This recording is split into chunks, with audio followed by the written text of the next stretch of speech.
The following is a conversation with meme analysis about content creation. I think it's a great idea. I think the creator therapy is undoubtedly a medium necessary. Perhaps not, perhaps it'll be embarrassing. But I thought I would share a thought, a little game that I've played. I'm curious if you've ever done this. On the YouTube studio, have you seen the delete channel button? No. I look at the delete. Tell me more about the delete. I look at the delete channel button probably once a month, and I'm like, is it time? Should I delete? Have you pressed it and then seen like a yes or a no? No, I've never pressed it. I've not brought myself to that point. They definitely gotta like confirm it 4 times. Cause think about dating apps or something, or fucking subscription services. They'll try to keep you on as long as possible. That's what I wonder though, if they are like, once you've chosen to leave us, because it's like a cult. If you indicate you want to go to one that's like loyalty high, it'll just kick you out. Here's my rebuttal.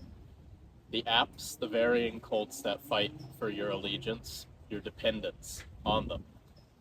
Instagram Reels versus TikTok, or some of the new ones like the audio-only apps. They so desperately know they're competing against each other, they'll do anything to get you back. So they'll really be lenient. A lot of people don't test the limits though, unless they're like riding such a high that multiple platforms vie after them. The delete channel button. I wonder who has the bravery, or maybe the foolishness to delete the channel. How many people claim their channels were content striked or something and were deleted? In reality, they quit, and then they begged YouTube, and they're like, please reinstill it. Well, that's another question, is if you do quit. The whole thing is like, under it says this cannot be undone. It's final. Okay, so maybe they just do it that's what I mean. immediately. It's a red button. It's a big red button. How does it feel to upload a video? I go between, sometimes I'll schedule a video if I know I'm going to be out late the night before and I'm not going to have the time to like mingle, because I know that the hearting comments helps. So I'll schedule them. Sometimes though, I'll put them out at a specific time by hand. And I'd say there are times, if it's a boring day, it feels good. Feels good to get a video out. And, I got advice years ago to never care about the outcomes. And I try to not. And for sometimes I don't. When it's doing well, I don't care. When it does badly, I do care. Has that changed over the course of your career, over the 200 videos? Today was the second 100th video. Or yesterday, I guess. I had a real detachment from numbers in the beginning, just because I had to keep making videos, because for a year it did very, very little. Though I'd say I had some of my most interested, invested, fascinated fans at that time. Like, even the first video drew a lot of positive attention comparatively. And I just kept going, and I remember telling my girlfriend at the time, like, I'm going to quit. I don't want to do this. It doesn't it doesn't do anything. She just said, then do it. Just quit, The idea of the delete button, I think, is beautiful in that way. It should pop up more. It should be anytime Things start to go well. Anytime things start, yeah. I think I've come to a point where, after your advice, I just try to do a weekly video, understanding it likely will not do super well. I'm just making them. What did the first few times that it really worked feel like? See, I think I was like in my dharma at that point. The first time it worked was the first day of lockdown. And I was just like, fuck this. I'm turning the phone off. I'm not. I know. I brought the phone, but I didn't look. And I went for a long walk. And I called my friend. She'd just moved to Texas. And we just talked about normal art and stuff. And it just kept growing. It just kept growing. And I didn't really care about the lockdown stuff, but my editor did not want to come over and make a video. And I thought, well, I have to keep making them. It's doing well. I need to continue making stuff. So I just started making them on my own, and they did well, and they did well and well and well for a while. And it was like a baseline good for months. And then I think the Yes Chad video got like 100,000 views in an hour, something crazy like that. Or it might have been in the day. It was 100,000, and I was like, "Wow!" And I made like hundreds of dollars in that day. You know, doing nothing. The videos take very little effort, and it was a remarkable feeling. I was on vacation with my girlfriend and her family upstate, and I was studying the I Ching at the time, and I was just practicing, like, not caring about it at all. And I suppose in some ways the relationship with the channel changed when it stopped doing as well. I got less interested in making videos, simply because even though I was not allowing for severe emotional highs to arise, there was still a sense of like, well, it's getting attention, you know. I have an audience, and I enjoy having an audience when I try to say something. Of course, I think many people do. And I kept making videos though. I kept making them. I think when we came out to LA was when I really detached from the idea of making videos at all. And I got, but I was like recognized. We made TikToks, and we were doing the podcast, I think, a bit more frequently. But I've gotten more interested in making videos as time has gone by, simply because I think there's still content, there's still material that needs to be put out. Like the website was kind of a failure to a degree, in that it wasn't legible. It wasn't legible to the people reading it. So I'd like to clarify those ideas and clarify a lot of the theory, and eventually, you know, a book. What would you say made you feel, outside of clarifying the website, like made you feel like you want to make videos again, if you do want to make videos?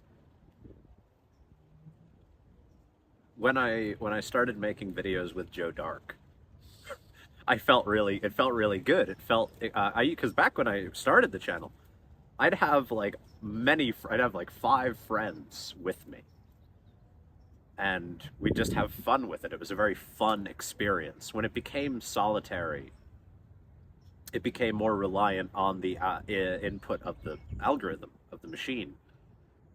And I don't think I've gotten to that point where because I'm no longer being at home with all those people.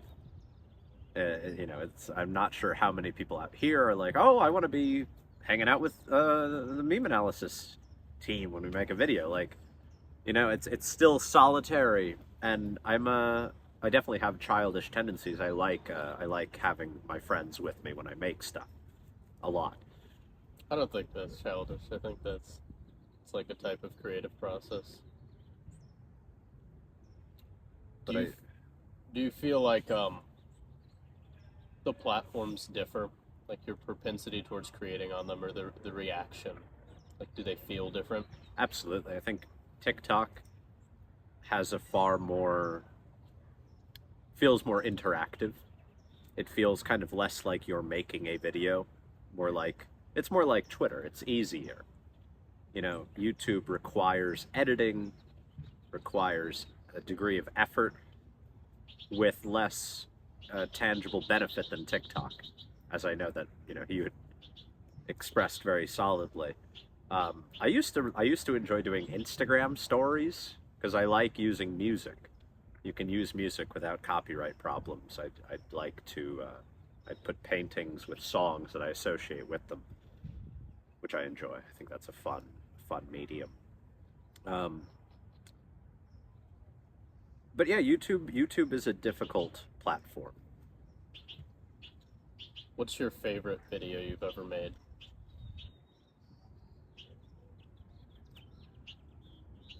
I think there's a few that I like. I like the UFO video. I think the UFO video is a good video because I'm talking about something I really love. The goat, like the supernatural videos I enjoyed.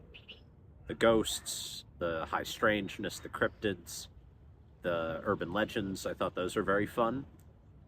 Um, I think the enlightened boomer is a good one. That one a lot of people they disagreed with, and it's something I like. I think it's true. I feel that.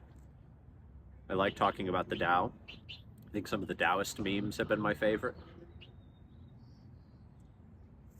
Um, Talk about some of your favorite memes. So one I did a tarot card reading for a client today. They asked me that, and I was thinking about this meme that, and it's kind of funny because it's a meme my friend Augie really likes. So we'll share them with each other, and the Dark Brothers like it.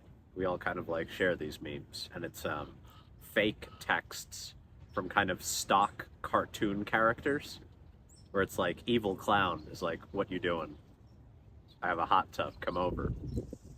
And then it's like chef, and it's like, "Don't go over. He stole my giant pot and carrots and is making a stew. He wants to cook you."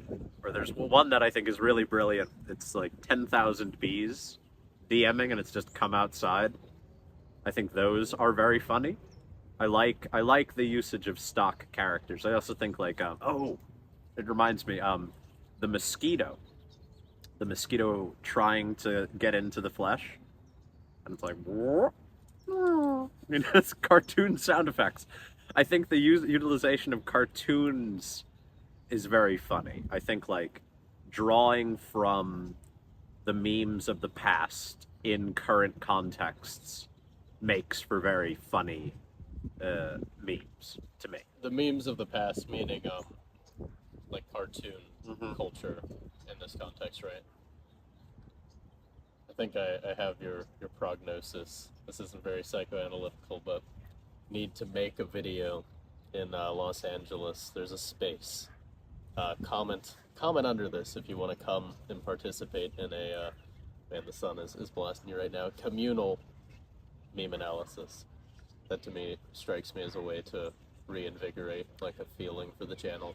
It was something I remember even when I was younger, when I was in the Freud stash, the Lacan Discord, like Lacan would give seminars, and I was like, oh, that's the perfect medium. In fact, meme analysis started as me giving live talks on the Freud group, because we had 100,000 people in the group. So the videos would get thousands and thousands and thousands of views. And I had an audience just there. And I was already like a known person there. And so that was kind of like, well, I can talk to a lot of people, I can handle an audience. But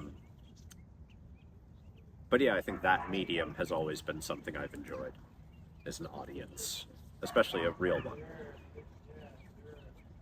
Thinking with the audience right now. I should do a live show next week. That's what I like, something in between a live stream. I love live streaming.